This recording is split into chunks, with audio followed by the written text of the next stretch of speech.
오늘은 룻기 6번째 시간으로 나오미의 눈이 밝아지다라는 제목으로 함께 은혜를 나누기 원합니다. 하나님께서는 저를 목사로 세워주셔서 많은 분들을 만나고 또 많은 교제를 할 때가 있습니다. 직접 만날 때도 있고 요즘은 페이스북이나 인스타그램 같은 웹이나 SNS로 만나는 경우도 있죠. 그렇게 이야기를 나누다 보면 수긍할 수 없는 이야기를 하는 분들이 가끔 있습니다. 그래서 저는 적극적으로 그건 아닙니다 라고 단호하게 말할 때도 있습니다. 그 이야기 중에 하나는 사람은 신앙을 가져도 절대 바뀌지 않습니다 라는 것입니다. 그분 오랫동안 주변의 신앙인들을 많이 살펴보았는데 교회를 다니는 사람들이 종교적 행위에는 익숙해져 가는데 사람 중심에 있는 생각과 행동 이런 것들은 전혀 바뀌지 않았다라는 것입니다. 그래서 자신은 예수님을 믿는다고 해서 사람이 바뀔 것이라는 기대를 내려놓았다라는 말을 하는 것을 듣게 되었습니다. 사랑하는 여러분, 이 말이 정말 맞겠습니까? 사랑하는 성도님께서는 예수를 믿고 변화를 경험하고 살고 계신지요? 우리가 보기에 우리 주위의 성도들의 모습은 어떻습니까? 그래서 저는 그분에게는 단호하게 아닙니다라고 이야기를 했습니다. 왜냐하면 제가 믿고 경험하기로 하나님은 계속해서 수많은 사람들을 변화시켜 오셨고 부끄럽지만 저부터도 많이 변화되었기 때문에 그렇게 당당하게 이야기할 수 있었습니다.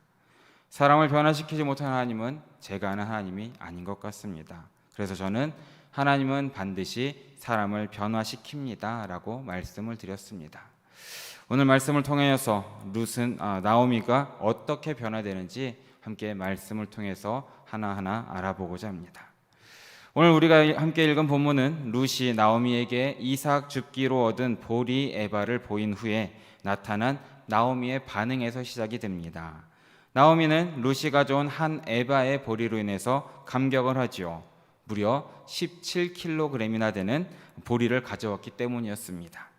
상식적으로 이러한 일이 일어날 수 없는 일이었기 때문에 나오미는 룻에게 무언가 특별한 일이 있었니? 라고 묻습니다. 결국 룻이 이야기하는 것은 자신이란 밭이 보아스의 밭이었습니다 라고 말하는 것이 19절의 고백입니다. 그 이후에 이제 나오미의 입에서 감탄과 축복이 터져나오는 것이 20절의 말씀입니다. 우리 20절의 말씀을 함께 다시 한번 읽어보겠습니다. 나오미가 자기 며느리에게 이르되 그가 여호와로부터 복받기를 원하노라. 그가 살아있는 자와 죽은 자에게 은혜 베풀기를 그치지 아니하도다 하고 나오미가 또 그에게 이르되 그 사람은 우리와 가까우니 우리 기업을 물을 자 중에 하나이니라 하니라. 아멘. 나오미는 여기에서 지금 엄청난 축복과 고백을 하고 있습니다. 나오미가 룻에게서 보아스라는 말을 듣고서 보아스에게 하는 축복을 보면 흡사 선지자와도 같은 모습으로 축복을 하는 것을 보게 됩니다. 하나님의 영이 나오미에게 임하셔서 나오미가 특별한 계시를 전하는 것 같은 모습이죠. 왜냐하면 이것은 단순하게 할 수 있는 축복이 아니기 때문입니다. 여기에서 지금 나오미가 보아스에게 하고 있는 축복은 구약 성경 전체가 말하고 있는 가장 위대한 비밀인 메시아에 대한 예언을 말할 때 쓰는 표현들을 가득 차 있기 때문입니다. 지금 보아스를 향해서 나오미는 살아있는 자와 죽은 자에게 은혜 베풀기를 그치지 않는 자라고 말했고 또 우리 기업을 물을 자 중에 하나라는 표현을 쓰고 있습니다. 근데 이 표현들이 다 오실 메시아이신 예수님에 대한 구약의 표현들이다라는 것이죠. 그래서 나오미는 자신도 모르게 하나님의 영에 붙들려서 예언을 하고 있다라는 것입니다. 그런데 우리가 잠시 말씀의 앞을 기억하면서 우리는 나오미가 베들레헴에 처음 왔을 때의 상태를 다시 한번 유추해 보길 원합니다. 나오미는 처음에 베들레헴 사람들에게 자신을 스스로 마라라고 고백을 했던 것을 우리는 기억합니다. 하나님께서 나를 치셨다라고 고백을 했고 나에게는 이제 아무런 소망이 없습니다라고 고백을 합니다.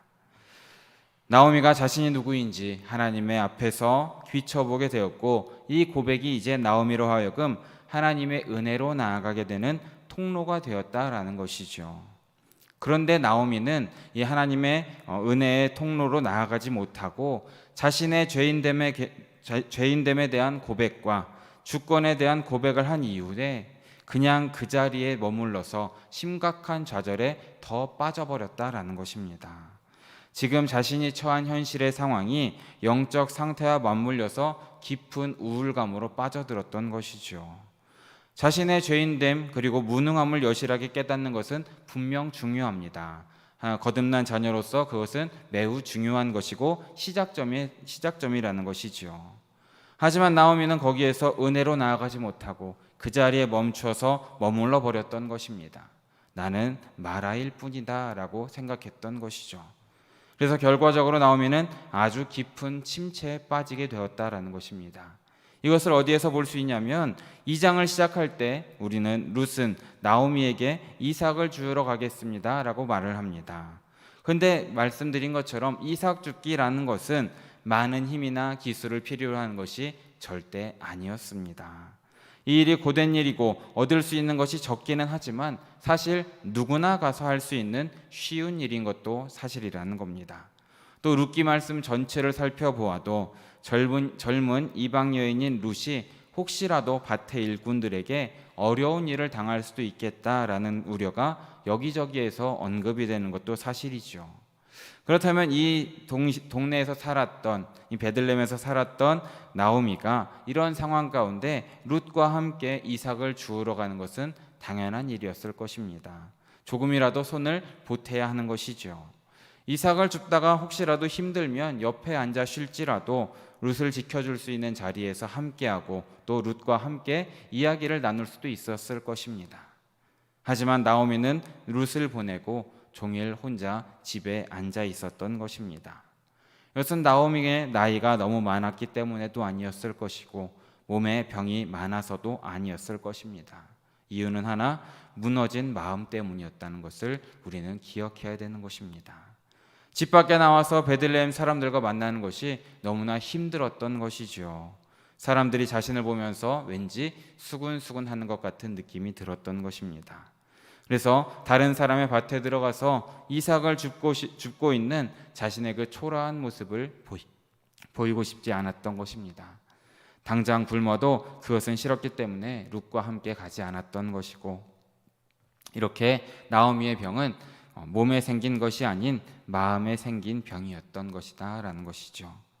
그런데 이렇게 마음에 중한 병을 가지고 하루 종일 집안에 앉아서 며느리가 언제 돌아오나 하고 기다리고 있던 나오미가 이렇게 오늘 본문에서는 엄청난 계시를 쏟아놓고 있다라는 것입니다. 도대체 뭐가 이렇게 나오미를 바꾸어 놓았겠습니까? 우리가 나오미의 고백을 다시 한번 살펴보면서 나오미에게 어떤 변화가 있는지를 함께 알아보려고 합니다. 우리 20절 말씀을 다시 함께 한 목소리로 읽어보겠습니다. 나오미가 자기 며느리에게 이르되 그가 여호와로부터 복받기를 원하노라.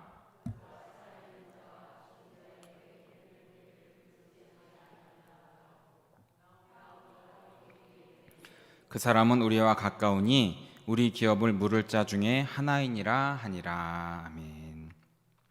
먼저 전반절을 보면 보아스를 향해서 살아있는 자와 죽은 자에게 은혜를 베푸는 자라고 보아스를 축복을 합니다. 근데 이 표현은 통상적으로 사람에게 쓰는 표현은 아니죠. 사람이 은혜를 베풀 수 있는 사람은 살아있는 사람들에게만 은혜를 베풀 수가 있습니다. 죽은 사람에게 은혜를 베풀 수 있는 사람은 단 한 사람도 없다는 것이죠. 나오미는 여기에서 보아스를 향해서 살아있는 자와 죽은 자에게 함께 은혜를 베푸는 분이다 라고 외치는 것입니다.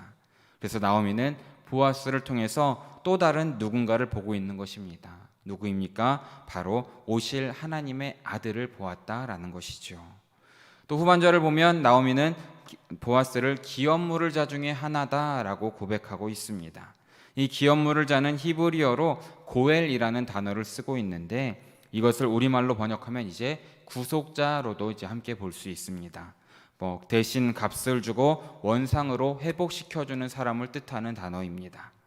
이 구속이 정확히 언제 어디에서 어떻게 일어나는지 우리는 말씀을 통해 이미 깨닫고 있습니다. 이 구속은 2000년 전 골고다 십자가 위에서 예수 그리스도를 통해서 완성되었음을 믿으시길 바랍니다. 예수님께서 이 땅에 오셔서 하셨던 가장 중요한 역할이 바로 이 고엘의 역할, 바로 대속자의 역할이었다라는 것입니다. 예수님께서는 우리 모두의 고엘, 우리 모두의 구속자로 이 땅에 오신 분인데, 나오미는 지금 이 보아스의 행동 가운데 구속자로 오실 주님을 바라보게 되었다라는 것입니다. 나오미는 지금 새벽과는 전혀 다른 눈으로 세상을 보고 있고, 아침과는 전혀 다른 태도로 말을 하고 있습니다. 그 무언가가 나오미를 완전히 뒤집어 놓았다라는 것입니다. 우리가 한번 생각해 볼 때, 사람은 이렇게 어떻게 바뀌게 되는 것이겠습니까? 한번 틀이 잡힌 성인은 생각하고 사는 것을 바꾸기가 정말 어렵습니다. 우리 스스로를 살펴봐도 그렇죠. 그럼에도 불구하고 바뀌는 사람이 있습니다. 세상을 바라보는 세계관이 바뀔 때 사람의 삶의 방식도 바뀌게 되는 것입니다. 더 쉽게 말하면 눈이 바뀌면 삶이 바뀐다라는 것입니다. 우리는 살면서 어떤 것을 배우거나 또는 경험하면서 또 어떤 충격을 통해서 우리의 생각이 바뀌는 것을 경험할 때가 분명히 있습니다. 그때가 언제입니까? 세상을 바라보는 관점이 바뀌었을 때라는 것이죠.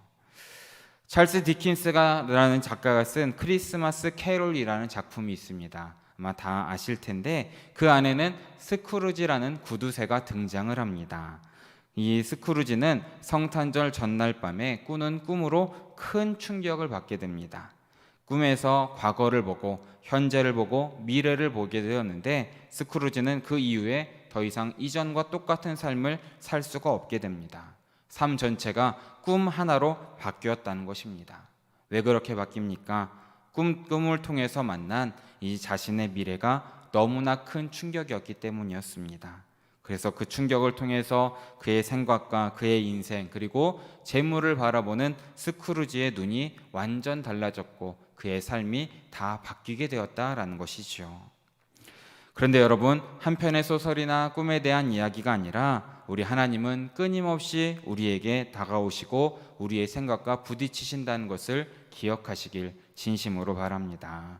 하나님의 말씀은 지금도 살아계셔서 가만히 쉬는 법이 없다라는 것이죠. 만약 우리가 말씀을 계속해서 볼 때에 제대로 묵상하고 그 뜻을 찾아간다면 말씀을 통해서 하나님의 마음과 하나님의 생각이 계속해서 우리의 마음 가운데 새겨질 것이고 우리의 생각 가운데 들어올 것입니다. 그리고 그 말씀이 우리의 생각과도 부딪히게 될 것이죠. 이렇게 하나님의 말씀이 우리 속에서 역사할 때에 말씀 앞에 있는 성도는 변화가 될 수밖에 없다라는 것을 믿으시길 바랍니다. 그리고 이전과 다르게 보이는 세상에서 이전과 다른 방식으로 살기 시작한다라는 것도 함께 믿으시길 진심으로 바랍니다. 저는 2002년도에 군대에 입대를 했었습니다. 지금은 없어졌지만 이 2002년도만 해도 연초라는 제도가 있었습니다. 아마 들어보신 분들도 계시겠지만 이 담배를 아주 싼 가격에 보급해 주는 것이었죠. 담배를 당시에 기호품이라고 생각했기 때문에 아주 싼 가격에 2,500원 정도의 한 보루를 살 수 있었습니다. 뭐 그렇다고 해도 제가 군 생활할 때 일병대 월급이 2만 원이 채 되지 않았으니까 작다면 작지만 어떻게 보면 매우 큰 돈이었습니다. 그래서 그 돈을 아끼려고 금연을 선언하고 연초를 사지 않는 병사들이 있었습니다. 그렇게 한 주, 두 주 버티다가는 조금 더 지나면 금단 현상이 심하게 오는 병사들이 있었습니다. 불안하고 초조함을 호소하거나 외출이나 외박을 나가는 병사들에게 어떻게든 좀 담배 좀 사다 달라고 하는 경우도 보게 되었습니다. 사실 군대에서 외부에 담배를 피는 것은 불법이었기 때문에 그것도 아주 위험했던 것입니다. 그 중에 제가 봤던 가장 충격적인 장면은 지금도 잊혀지지 않는데, 당시 잿더리 안에 피우다 버린 꽁초를 말려서 다시금 피우면서 행복해하는 모습을 보게 되었습니다. 그래서 그때 저는 담배는 기호품이 아니구나, 저것은 중독이다라고 확신을 하게 되었습니다. 이렇게 무서운 중독인 담배를 어떻게 하면 끊을 수가 있겠습니까? 담배만이 아닙니다. 이미 우리 삶 가운데에 깊숙이 들어와서 나의 일부가 되어 있는 악한 습관들, 악한 태도들, 악한 생각들을 어떻게 하면 바꿀 수가 있겠습니까? 이것을 생각하면서 정말 우리는 정말 바꿀 수가 있겠습니까? 사랑하는 여러분, 네, 바뀔 수가 있습니다라고 고백하시는 우리 모두 되기를 진심으로 바랍니다. 방법이 있습니다. 다른 것이 아니라 우리의 감각, 우리의 눈이 바뀔 때 모든 것이 바뀐다는 것을 믿으시길 바랍니다. 하나님께서 우리의 삶에 간섭하시기 시작하시면 하나님이 우리를 하나하나 바꿔 가실 것입니다. 하나님께서 우리 속에 들어오셔서 이미 우리의 일부가 되어버린 악한 습관들, 악한 태도들, 악한 생각들을 하나하나 밀어내기 시작하신다는 것을 믿으시길 진심으로 바랍니다. 저는 그렇게 많은 사람들이 변화되는 것을 보았습니다. 아마 많은 성도님들께서도 보셨을 것입니다. 사람마다 하나님을 만나는 차이는 분명히 있지만 어느 날 하나님을 만나고 인생의 눈이 바뀌게 되는 것이죠. 이전에는 보이지 않았던 것이 보이는 것이고 생각할 수 없었던 것을 생각하게 하는 것입니다. 그토록 좋아했던 술이, 그토록 좋아했던 담배가 더 이상 끌리지 않게 되는 것도 보게 됩니다. 한 모금만 마시거나 냄새만 맡아도 어지럽고 어쩔 줄 모르게 되는 것도 보게 됩니다. 아무런 가책 없이 행했던 것인데 이제는 도무지 할 수 없는 것들이 되는 것이죠. 왜입니까? 이제 우리의 눈이 변화되어서 이전과 보이는 것이 다르기 때문이다라는 것을 믿으시길 진심으로 바랍니다. 열왕기하 6장 말씀을 보면 엘리사가 도단이라는 성에 있을 때 일이 기록되어 있습니다. 엘리사를 원수로 여겼던 아람 왕이 군대를 보내서 도단이라는 성을 포위하게 되죠. 그 광경을 본 엘리사의 종이 엘리사에게 뛰어옵니다. 그래서 내 주여 우리가 어찌합니까? 라고 하소연을 합니다. 그런데 그때 엘리사는 아주 태연하게 종에게 이렇게 말을 합니다. 두려워하지 말라. 우리와 함께한 자가 그들과 함께한 자보다 많다라고 대답을 합니다. 그런데 어떻게 보면 너무나 황당한 대답입니다. 지금 이 종에게는 아무것도 보이지 않기 때문이죠. 종의 눈에 보이는 것은 지금 아람 왕의 군대가 이 도단성을 포위하고 있다라는 것입니다. 아람 왕의 군대는 다수였고 도단의 주민은 소수였습니다. 그런데 대체 어디에서 무엇이 있느냐라는 것이죠. 도대체 어떻게 아람 군대를 두려워하지 않을 수 있겠느냐라는 것입니다. 그래서 도무지 상황을 이해할 수 없었던 종을 위해서 엘리사가 기도하는 것이 이 17절의 말씀입니다. 17절 말씀 함께 읽어보겠습니다. 기도하여 이르되 여호와여 원하건대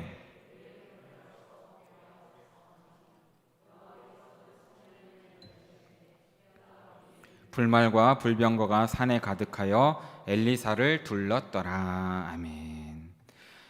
하나님의 사람 엘리사의 눈에는 종이 볼 수 없었던 것이 보였던 것입니다.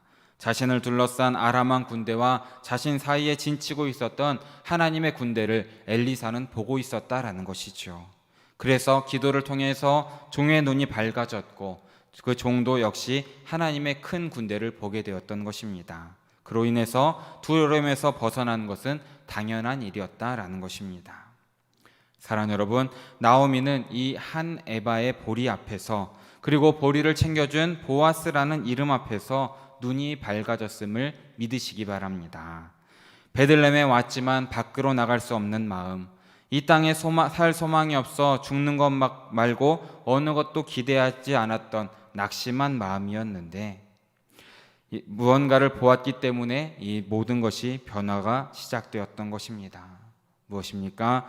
베들레헴 땅에 풍년을 주셔서 자신으로 하여금 베들레헴으로 돌아올 마음을 주셨던 그 여호와, 보아스라는 이름을 가진 하나님께서 지금 이제 룻의 삶에 필요한 것들을 채우려 하신다라는 것을 눈으로 보게 되었다라는 것입니다.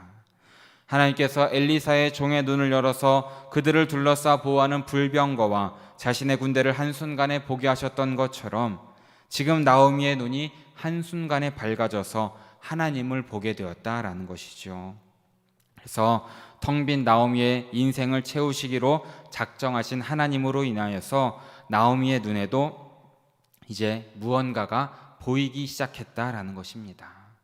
그러게 사랑하는 여러분, 엘리사가 자신의 종을 위해 했던 기도와 동일한 기도를 우리도 해야 하는 것을 기억하시길 바랍니다.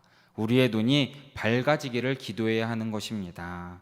지금 이 세상은 너무나 혼택해서 지금도 우리를 유혹하고 둘러싸고 쓰러뜨리려고 하고 있지만 그 세상과 우리 사이에서 우리를 지키시는 하나님을 보길 원하는 마음으로 기도하시길 진심으로 바랍니다.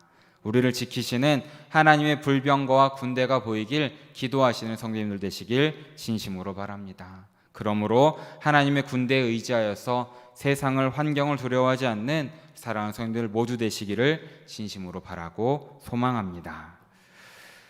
나오미는 이제 하나님을 바라본 후에 깊은 침체와 두려움에서 벗어나게 됩니다. 그렇게 눈이 바뀌니까 당당해집니다. 룻이 나가서 이삭을 줍겠다 했을 때 자기 연민에 빠져있던 초라한 나오미는 이제 보아스의 이름을 듣고 단번에 바뀌었고, 나오미는 다른 사람을 축복하면서 룻에게 이런저런 것들을 지도하는 모습을 보게 됩니다. 무엇입니까? 바로 나오미에게 영적 권위가 생겼다라는 것이죠. 나오미는 거기서 멈추지 않고 한 걸음을 더 나아갑니다. 바로 며느리 룻의 인생에서 근본적인 문제, 바로 남편이 없다라는 것을 해결하려고 시작했다라는 것이죠. 나오미의 눈이 바뀌는 것, 어쩌면 아주 작은 변화입니다. 그런데 이 작은 변화가 지금 이제 나오미가 자신만을 위한 것이 아닌 타인을 위해 행동하도록 힘을 주었고 생각이 바뀌었다라는 것입니다. 우리 3장 1절 말씀을 보면 나오미의 시선이 완전히 바뀐 것을 보게 됩니다. 우리 함께 읽어보겠습니다. 룻의 시어머니 나오미가 그에게 이르되,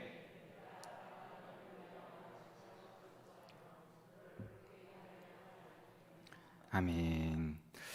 베들레헴으로 돌아와서 집 밖으로 나아가려 하지 않았던 나오미의 입에서 나온 말입니다. 내가 너를 위해서 안식할 곳을 구해서 좀 너를 복되게 해야 되지 않겠니? 라고 하는 것이죠. 나오미가 이제 자신을 위한 일이 아닌 룻을 위한 일을 계획하고 있다라는 것입니다. 눈이 바뀌어서 이제 며느리 룻이 이제 보이기 시작했다라는 것이죠.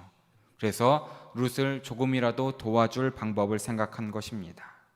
숨어있던 자리에서 나와서 이제 그 일을 구체적으로 추진하려는 장면입니다. 그런데 우리가 다시 한번 생각해 보면 나오미는 지금 가진 것이 아무것도 없습니다. 노동력도 없고 룻이 주어온 이삭을 먹으면서 살고 있던 사람입니다. 이런 상황에서 정말 룻이 나오미를 떠나면 어떻게 되겠습니까? 속된 말로 진짜 망할 수밖에 없는 상황입니다. 그런데 그럼에도 불구하고 시어머니의 입에서는 지금 며느리를 위한 사랑과 걱정을 담은 진실한 권면이 바로 이 3장 1절의 말씀입니다. 그런데 이 1절의 말씀은 나오미가 룻에게 처음 하는 말이 아니었습니다. 1장에서 나오미가 룻과 오르바를 친정으로 돌려보내려 할 때 했던 말과 같다라는 것입니다. 1장 9절 말씀을 보면 여호와께서 너희에게 허락해서 각기 남편의 집에서 위로를 받게 하시기를 원하노라 라고 말씀하고 있습니다. 며느리들로 하여금 새 인생을 시작할 수 있도록 놓아주면서 이렇게 권면하고 있다라는 것입니다. 그런데 베들레헴에 돌아온 이후에 나오미는 이 기도와 축복을 기억하지 못했던 것입니다. 그냥 자기 연민에 빠져서 자기만을 바라보고 있었던 것이죠. 그런데 보아스를 만나서 눈을 뜨고 보니까 이제 자신의 기도의 제목이 눈앞에 있다라는 것을 깨닫게 됩니다. 그러면서 나오미의 눈에 이제 며느리 룻의 슬픈 미래가 보였던 것입니다. 그래서 나오미는 가만히 있을 수 없었고 입을 열어서 룻을 위한 계획을 말하기 시작하는 것입니다. 사랑하는 여러분, 하나님으로부터 참 은혜를 경험하고 있는 성도들은 나 스스로만을 위해 살아갈 수 없는 것을 기억하시기 바랍니다. 우리의 시선은 어디에 있습니까?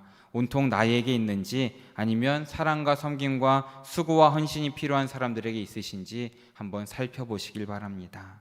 주님이 보시는 방향으로 함께 향하여져서 사랑을 전하시고 사랑을 베푸시는 우리 사랑하는 성도님들 모두 되시기를 진심으로 바라겠습니다.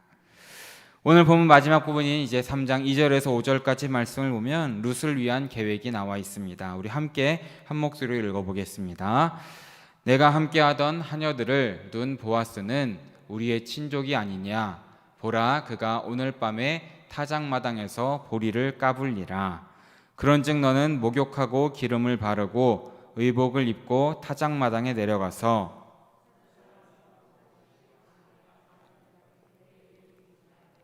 그가 누울 때에 너는 그가 눕는 곳을 알았다가 들어가서 그의 발치 이불을 들고 거기 누우라. 그가 내 할 일을 내게 알게 하리라 하니 룻이 시어머니에게 이르되 어머니의 말씀대로 내가 다 행하리이다 하니라. 아멘. 룻을 위한 계획인데 이 부분을 읽은 것만으로도 좀 부담이 되는 이상한 권면인 것도 사실입니다. 이 부분을 요약하면 이렇습니다. 추수한 보리단에서 보리나다를 떨어내는 밤에 너는 예쁘게 단장하고 타작마당에 누워 자려는 보아스의 이불 속으로 들어가라. 그리고 그 발 아래 누워서 보아스가 하라는 대로 해라 라고 권면하는 것입니다. 이런 시어머니의 권면이 어디에 있습니까? 이게 상식적으로 정말 가능한 일입니까? 이것을 이 부분만 떼어놓고 보면 막장 드라마에나 나올 법한 느낌인 것입니다. 그런데 여러분, 문제는 이 권면을 이 주님의 얼굴을 보고 눈이 밝아진 나오미가 하고 있다라는 것입니다. 왠지 뭔가 당장에 설명하기는 어렵지만 다른 뜻이 있겠구나라고 추측할 수 있다라는 것입니다. 우리가 지금 이 나오미의 권면을 제대로 이해하려면 당시 고대 근동 지역의 결혼 풍습, 즉 특히 형사 취수라는 제도에 대한 지식이 필요합니다. 왜냐하면 지금 나오미의 권면은 이 형사 취수라는 제도를 말하고 있는 것입니다. 이것을 간단하게 설명하면 형의 가문을 이어주기 위해서 동생이 죽은 형의 형수와 결혼하는 것이고, 그래서 자녀를 낳아서 형의 가문을 잇도록 하는 제도를 말하는 것입니다. 이 제도의 일차적인 목적은 형의 가문과 재산을 보호해주기 위한 것이죠. 이러한 제도는 이스라엘에만 있는 특별한 것이 아니라 당시 대부분의 유목민들도 가지고 있었고 우리나라에서도 부여시대에 있었다라고 전해지고 있습니다. 그런데 문제가 있습니다. 문제는 보아스가 이 엘리멜렉 가문을 지켜주고 보호해줄 1차적인 형제는 아니었다라는 것이죠. 그래서 나오미는 정상적인 방법으로는 보아스에게 요청할 수 없다는 것도 이미 알고 있었습니다. 그래서 약간은 편법이지만 룻에게 좀 네가 가서 먼 의미에서의 친족인 보아스에게 우리 가문을 이어달라라고 적극적으로 청혼을 해라 라고 말하는 것이 오늘 우리가 읽은 2절에서 5절까지의 말씀이다라는 것입니다. 이 나오미의 권면을 더욱더 간결하게 한마디로 말하면 적극적으로 보아스에게 나아가라 라는 것입니다. 왜입니까? 보아스가 아까 말한 것처럼 그들의 구속자 고엘, 기업 물을 자라는 것을 나오미는 깨닫고 있었기 때문입니다. 보리자루를 받아왔고 칭찬과 축복을 받았고 마음의 위안이 되는 권면을 듣고 오고 또 보아스의 밭에서 일하게 되는 것도 참 감사할 일입니다. 그런데 지금 나오미의 말은 그 정도에 만족하지 말아라 라는 것입니다. 지금까지 받은 것은 참 좋은 것이지만 다 보아스의 손에서 나오는 것이기 때문에 지금 너는 모든 것을 줄 수 있는 보아스를 얻어야 한다라고 권면하고 있는 것입니다. 나오미는 율법을 떠올렸습니다. 나오미는 보아스가 누구인지를 정확하게 깨닫고 있던 것이죠. 보아스는 가까운 친족이었고 기업물을 자였고 산자와 죽은 자에게 은혜를 베푸는 사람이었습니다. 그리고 보아스는 룻에게 구속자였던 것입니다. 며느리 룻에게 참된 안식을 가져다 줄 수 있는 것은 보아스의 손에서 나오는 것들이 아니라 바로 보아스 그 자신이라는 것을 나오미는 정확하게 깨달았던 것입니다. 그래서 룻에게 지금 너는 보아스에게 나아가라, 보아스를 붙잡아라, 보아스의 발치에 가서 은혜를 구하라 라고 권면하고 있다라는 것입니다. 이것을 신약의 언어로 바꾸면 우리 마태복음 15장에 있는 가나안 여인이 했던 말 가운데에도 답이 있다라는 것입니다. 우리 15장 25절에서 27절까지 말씀을 함께 읽어보겠습니다. 여자가 와서 예수께 절하며 이르되 주여 저를 도우소서. 대답하여 이르시되 자녀의 떡을 취하여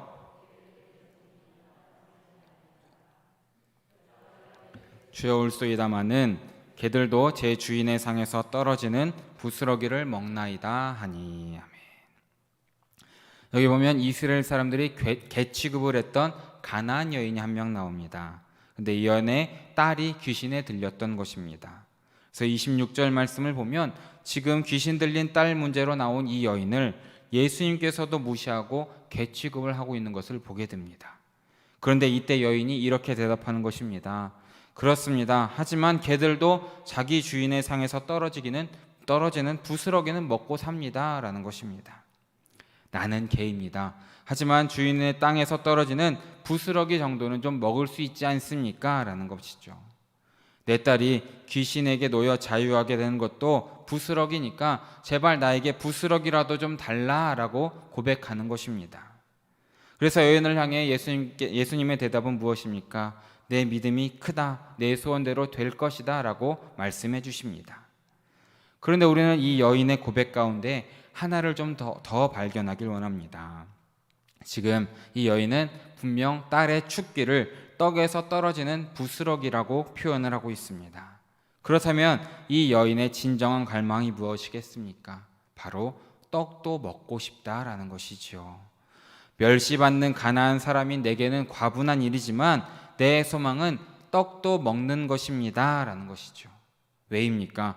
이 떡, 바로 생명의 떡이신 예수님께서 나오는 모든 것이 좋은 것이다 라는 것을 이 여인은 이미 알고 있었던 것입니다. 그래서 여인이 무엇이 떡이고 무엇이 부스러기인지를 정확하게 알고 있었고, 저에게도 떡을 주십시오, 바로 예수님을 믿게 해주십시오 라고 고백하고 있다라는 것입니다. 그리고 오늘 본문의 나오미 역시도 이 모든 것을 정확하게 알고 있었습니다. 그래서 룻에게 모든 부스러기의 근원인 보아스를 잡아라 라고 권면하고 있는 것이죠. 사랑하는 여러분, 우리의 신앙은 어떻습니까? 우리의 기도는 어떻습니까? 하나님, 제발 보리를 주세요. 저에게 위로를 주세요. 저를 인정해 주세요. 이런 구하는 기도만을 하고 있진 않는지요. 물론 맞습니다. 우리는 당장에 우리에게 필요한 모든 것을 하나님께 일일이 구해야 되는 것은 맞습니다. 하지만 우리는 우리가 구하는 모든 것이 실제로는 부스러기일 뿐이다라는 것도 늘 기억해야 되는 것입니다. 진짜 떡은 따로 있다라는 것도 우리는 기억해야 되는 것이죠. 사랑하는 여러분, 당장 우리에게 필요한 것들을 구하시길 바랍니다. 하지만 계속 거기에 머물러서는 안 되는 것도 믿으시길 바랍니다. 거기에서 멈추면 우리는 참된 안식, 참된 변화를 누릴 수가 없다라는 것이죠. 추수가 끝나는 시기는 반드시 옵니다. 그때에는 더 이상 이삭 줍기를 할 수가 없습니다. 그러니까 추수가 끝나기 전에 타작마당으로 나아와야 합니다. 왜입니까? 그분을 얻기 위해서, 그분과 결혼하기 위해서 그분의 발 앞에 엎드릴 수 있어야 된다라는 것입니다. 창피, 자존심 다 내려놓으시기 바랍니다. 그분을 얻지 않으면 우리는 참된 안식을 얻을 수 없음을 기억하시길 바랍니다. 이 사실을 우리가 정말로 믿고 있다면, 제대로 알고 있다면, 우리는 지금 바로 하나님 앞에 나아가서 우리의 삶의 근원인 하나님을 만나는 것이 가장 지혜로운 선택이다라는 것을 믿으시는 사랑하는 성도들 모두 되시기를 진심으로 바랍니다. 말씀을 정리합니다. 사랑하는 성도님들, 주님을 만난 인생은 반드시 변화된다라는 것을 기억하시길 진심으로 바랍니다. 텅 빈 마음으로 사람의 시선을 피해 홀로 움막을 지키고 있던 나오미도 자신을 찾아온 보아스의 이야기 가운데에서 정신을 차리고 눈을 바꾸게 되었습니다. 자신의 구속자를 보는 눈을 떴고 자신의 기도의 제목인 룻을 보는 눈도 생겼던 것입니다. 그리고 이 룻을 권면해서 보아스를 붙잡게 합니다. 모든 텅 빈 인생의 문제 중심에 계신 고엘, 기업 물을 자, 구속자를 향해 달려가라라고 권면하고 있는 것입니다. 보아스를 만날 때 더 이상 텅 빈 인생은 없게 되는 것도 깨달았던 것이죠. 그러게 사랑하는 여러분, 우리 역시도 하나님을 향해 나아가시는 우리 모두 되길 진심으로 바랍니다. 부스러기를 구하는 기도를 잠시 멈추고 우리 주님의 얼굴을 향해서 한 걸음 한 걸음 나아가시길 진심으로 바랍니다. 절대로 이 빵을 포기하지 않겠다고, 이 빵을 얻기 위해서 한밤중에 타작마당을 통과해야 한다 할지라도 나는 주님을 포기할 수 없습니다 라는 마음으로 달려나가시는 우리 모두 되시길 진심으로 바랍니다. 그러므로 생명의 떡이시고 참된 생명수 되시고 영원한 안식 되시는 우리 주님을 붙들고 주님과 동행하고 주님 뜻대로 살아가는 사랑하는 영일의 성도님들 모두 되시기를 진심으로 바라고 축원합니다. 함께 기도하겠습니다. 사랑해 주님 너무나 감사합니다. 오늘 이렇게 수요일 저녁 잊지 않고 함께 나와서 예배할 수 있도록 우리를 불러주시고 인도해 주심에 너무나 감사드립니다. 주님, 우리가 이 시간 주님의 말씀을 붙잡고 살아갈 수 있도록 인도하여 주시옵소서. 특별히 룻기 말씀을 통해서 다시금 깨달음을 주심에도 너무나 감사드립니다. 주님, 우리의 눈을 밝혀주시고 우리가 주님을 바라보는 삶이 될 수 있도록 인도하여 주시옵소서. 부스러기만을 바라보고 부스러기만을 구하는 삶이 아니라 떡으로 오신, 생명의 떡으로 오신 예수님을 바라보고 예수님을 구하는 삶이 될 수 있도록 주여 인도하여 주시옵소서. 그러므로 주님만을 바라보고 우리의 삶이 변해되고 우리의 눈이 바뀜으로써 온전히 주님께서 맡겨주신 우리의 모든 사명을 잘 감당하는 우리의 삶이 될 수 있도록 주여 붙잡아 주시고 역사하여 주시옵소서. 함께 하시고 인도하시고 우리 곁에 계시는 살아계신 예수 그리스도 이름으로 기도드립니다. 아멘.